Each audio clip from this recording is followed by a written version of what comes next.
الرحمن الرحیم والصلاة والسلام علی رسول الکریم عزیزان گرامی قدر بحمد تعالی آج سورہ حامیم السجدہ، پھر اس کے بعد سورہ الشورى، پھر اس کے بعد سورہ الزخرف، سورہ الدخان اور سورۃ الجاثیہ یہ تلاوت ہوئی۔ عزیزان گرامی قدر اس سے قبل جو کل آپ نے سماعت فرمائی تھی اور ہم نے پڑھی سورہ المؤمن، سورہ المؤمن سے لے کر سورہ الاحقاف تک یہ 7 صورتیں ایسی ہیں کہ جن کا آغاز لفظ حامیم سے ہوتا ہے۔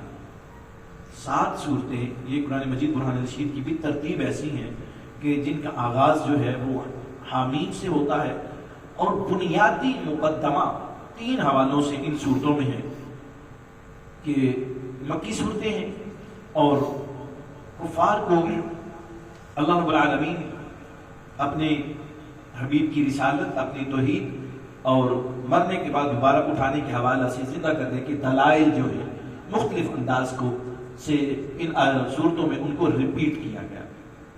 یہ بنیادی موضوع ہیں ان صورتوں کے، اور چیدہ آیات جو ہیں یہاں سے ہم اس مبارک صورتوں کے جو ہے ان کو پڑھتے ہیں۔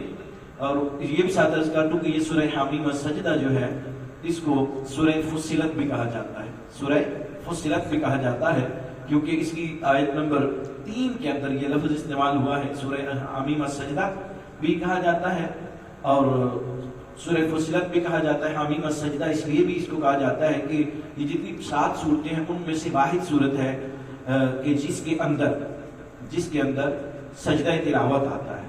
حامیم کی جو 7 صورتیں ہیں ان میں یہ واحد سورہ مبارکہ ہے جس میں حامیم کے اندر سجدہ تلاوت آتا ہے۔ میں آپ کے سامنے اگر کچھ آیات پڑھوں تو آیت نمبر 20 ہمارے پیش نظر ہے۔ حَتَّى إِذَا مَا جَاءُوهَا شَهِدَ عَلَيْهِمْ سَمْعُهُمْ وَأَبْصَارُهُمْ وَجُلُودُهُمْ بِمَا كَانُوا يَعْمَلُونَ۔ اللہ رب العالمین فرماتے ہیں کہ جب ان کو ہمارے سامنے پیش کیا جائے گا تو ان کے کان اور ان کی آنکھیں اور ان کے جسم ان کے اوپر گواہی دیں گے، کافروں کے اوپر۔ وَقَالُوا لِجُلُودِهِمْ لِمَ شَهِدتُّمْ عَلَيْنَا، تو وہ اپنے جسموں سے بولیں گے تمہارے پاس تو بولنے کی طاقت نہیں تھی، بولنے کی طاقت تو صرف زبان میں تھی، تم بول رہے ہو، ہاتھ پاؤں تم بول رہے ہو۔ قالوا انطقنا الله الذي انطق كل شيء وهو خلقكم اول مره واليه ترجعون۔ کمال کی بات فرمایا وہ ان کو کہیں گے کہ جس رب العالمین نے زبان کو بولنے کی طاقت دی ہے اسی رب العالمین نے ہمیں بھی بولنے کی طاقت دی ہے، جس سے یہ بات واضح ہوتی ہے کہ بولنے کی یہ جو تاثیر ہے، یہ جو طاقت ہے فی البدی جو ہے، یہ زبان کے اندر کمال نہیں ہے، یہ مالک کی قدرت کے ساتھ ہے۔ وہ چاہے تو ہاتھ کو بلوا دے، وہ چاہے تو پاؤں کو بلوا دے۔ یہ قرآن مجید برہان رشید کی آیت مبارکہ کہتی ہے، اور سورہ یاسین میں یہ موضوع اس سے پہلے اس ضمن کے اندر یہ موضوع جو ہے عزیزان گرامی کا گزر چکا ہے۔ پھر اس کے بعد سورہ الشورى جو ہے، مطلب یہ ہے اس شورا جو ہے مشاورت سے نکلا ہے۔ اللہ رب العالمین نے مومنین کی خصوصیات کو بیان کرتے ہوئے آیت نمبر 38 کے اندر اس سورہ مبارکہ کے نام کو ذکر کیا۔ وَالَّذِينَ اسْتَجَابُوا لِرَبِّهِمْ وَأَقَامُوا الصَّلَاةَ، وہ جو اپنے رب کی باتوں کو مانتے ہیں اور نماز کو قائم کرتے ہیں۔ وَأَمْرُهُمْ شُورَىٰ بَيْنَهُمْ وَمِمَّا رَزَقْنَاهُمْ يُنْفِقُونَ، اور ان کے معاملات جو ہیں وہ مشاورت سے ہوتے ہیں اور جو رب العالمین نے ان کو دیا اس سے خرچ کرتے ہیں۔ عزیزان گرامی کا یہاں سے یہ مومنین کی صفت بیان کی گئی۔ ڈکٹیٹرشپ اسلام میں پسندیدہ عمل نہیں ہے، اسلام میں مشاورت جو ہے، شورا کا جو نظام ہے اس کو پسند کیا جاتا ہے۔ آیت نمبر 19 جو ہے اس کی طرف میں توجہ دلانا چاہوں گا اور بطور وظیفہ بھی عرض کر دیتا ہوں، احباب کی ایک خواہش ہوتی ہے۔ اللہ لطیف بعبادہ یرزق من یشاء وهو القوی العزیز، اللہ رب العالمین اپنے بندوں کے ساتھ بہت مہربان ہے اور جسے چاہتا ہے وہ رزق دیتا ہے، وہ بہت قوت والا ہے، غالب ہے۔ یہ سورہ شورى کی آیت نمبر 19 ہے۔ ورد زبان رکھیے گا، اس کو کہتے ہیں کہ ورد زبان رکھنے سے رزق میں اضافے کا امکان بہت زیادہ ہوتا ہے۔ اور پھر اس کے بعد آیت مودت اہل بیت جو ہے وہ بھی عزیزان گرامی کے اندر آج کی اس تلاوت میں پڑھی گئی۔ آیت نمبر 23 کے اندر قُلْ لَا أَسْأَلُكُمْ عَلَيْهِ أَجْرًا إِلَّا الْمَوَدَّةَ فِي الْقُرْبَىٰ، حبیب فرما دیجئے میں تم سے رسالت کا کوئی اجر طلب نہیں کرتا مگر یہ کہ میرے قرابت داروں سے مودت کرنا، محبت کا لفظ نہیں ہے، مودت کرنا۔ مودت وہ ہے کہ جس کے بغیر وہ تعلق محبت ہے کہ جس کے بغیر انسان کا گزارا ہی نہ ہو سکے، جس کے بغیر انسان کا کوئی چارہ کار نہ ہو سکے۔ عزیزان گرامی قدر پھر اس کے بعد سورہ الزخرف ہے الزخرف کہتے ہیں سونے کی دھات کی بنی ہوئی چیزوں کے حوالے سے رب العالمین اس میں جنتیوں کی بات کرتے ہوئے اس میں فرمایا کہ جنتی جو ہیں جب جنت میں جائیں گے تو ان کے گھروں کی کیفیت کیا ہوگی. اس ضمن میں رب العالمین نے یہاں پر اس کو نام دے دیا اور کمال کی چیز بیان کی. وَلَوْلَا أَنْ يَكُونَ النَّاسُ أُمَّةً وَاحِدَةً لَجَعَلْنَا لِمَنْ يَكْفُرُ بِالرَّحْمَنِ لِبُيُوتِهِمْ سُقُفًا مِّن فِضَّةٍ وَمَعَارِجَ عَلَيْهَا يَظْهَرُونَ.